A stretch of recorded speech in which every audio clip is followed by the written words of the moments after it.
মা বাবাকে যদি দেখতে মন চায়, আমি অনুরোধ করে বলি, ইচ্ছা করলে নিবেন।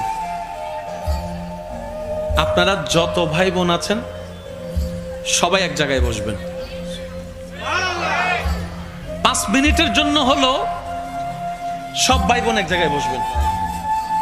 মাও কবরে, বাবাও কবরে।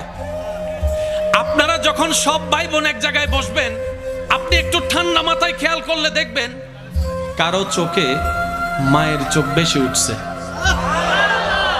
কারণ নাকটা মায়ের নাকের সন্ধান দিচ্ছে, কারো হাসিটা মায়ের হাসির অনুরূপ হয়েছে, কারো বলাটা বাবার আওয়াজটাকে মনে করাই দিচ্ছে, কারো হাত লাড়াটা বাবার সে শাসনটাকে মনে করাই দিচ্ছে। আপনারা সব ভাই বোন এক জায়গায় হবেন, দেখবেন আপনার নিজের মন বলবে সব ভাই বোন এক জায়গায় হওয়ার কারণে মনে হচ্ছে আমার মা বাবাও এখানে আছে।